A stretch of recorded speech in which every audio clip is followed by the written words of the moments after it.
Justice for Soujanya. ನಿಜವಾಗ್ಲೂ ಸೌಜನ್ಯಾಳಿಗೆ ನ್ಯಾಯ ಸಿಗಲೇಬೇಕು. ನಮಸ್ಕಾರ ಸ್ನೇಹಿತರೆ ನೋಡಿ, ಸೌಜನ್ಯ ಹತ್ಯೆ ಆಗಿ 13 ವರ್ಷ ಕಳೆದು 14ನೇ ವರ್ಷ ಶುರುವಾಗಿದೆ ಸ್ನೇಹಿತರೆ. ಹಾಗಾದರೆ ಸೌಜನ್ಯ ಹತ್ಯೆ ಮಾಡಿರೋರು ಖಂಡಿತವಾಗ್ಲೂ ಸೇಫ್ ಆಗಿದ್ದಾರೆ, ಅದು ಎಲ್ರಿಗೂ ಗೊತ್ತಿರೋ ವಿಷಯ. ಹಾಗಾದರೆ ಸೌಜನ್ಯ ಹತ್ಯೆ ಮಾಡಿದ್ದು ಯಾರು ಸ್ನೇಹಿತರೆ? ಉದಯ್ ಜೈನ್ ಅವರು ಕೂಡ ಹೇಳಿದ್ದಾರೆ ನೋಡಿ, ಇದಕ್ಕೂ ನನಗೂ ಸಂಬಂಧ ಇಲ್ಲ ಅಂತ. ಹಾಗೆ ವೀರೇಂದ್ರ ಹೆಗಡೆ ಅವರು ಕೂಡ ಹೇಳಿದ್ದಾರೆ ಸೌಜನ್ಯಾಳಿಗೆ ನ್ಯಾಯ ಸಿಗಬೇಕು.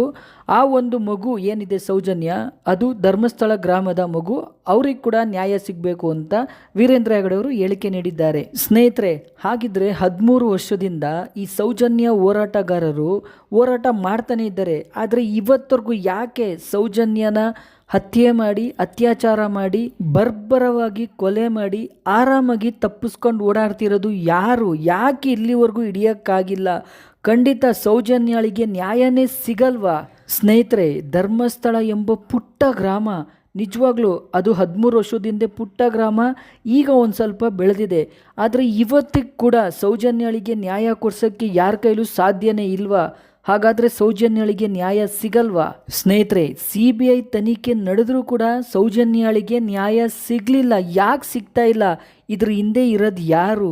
ಯಾಕೆ ಇವತ್ತವರೆಗೂ ನ್ಯಾಯ ಸಿಗ್ತಾ ಇಲ್ಲ ಸ್ನೇಹಿತರೆ? ನೋಡಿ, ಪ್ರಜ್ವಲ್ ರೇವಣ್ಣ ಕೂಡ ಅಪರಾಧಿ ಅಂತ ತೀರ್ಮಾನ ಆಗಿ ಜೀವಾವಧಿ ಹಾಗೂ ಜೀವಿತಾವಧಿ ಅಂದರೆ ಜೀವದ ಕಡೆ ಹನಿ ಇರೋರ್ಗೂ ಜೈಲಲ್ಲಿ ಇರಬೇಕು ಅನ್ನೋ ಶಿಕ್ಷೆ ಆಗಿದೆ.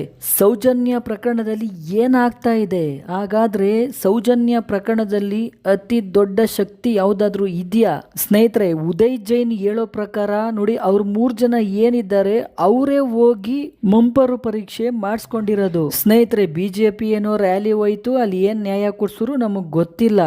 ಸೌಜನ್ಯಾಳಿಗೆ ಮಾತ್ರ ನ್ಯಾಯ ಸಿಗಲೇಬೇಕು.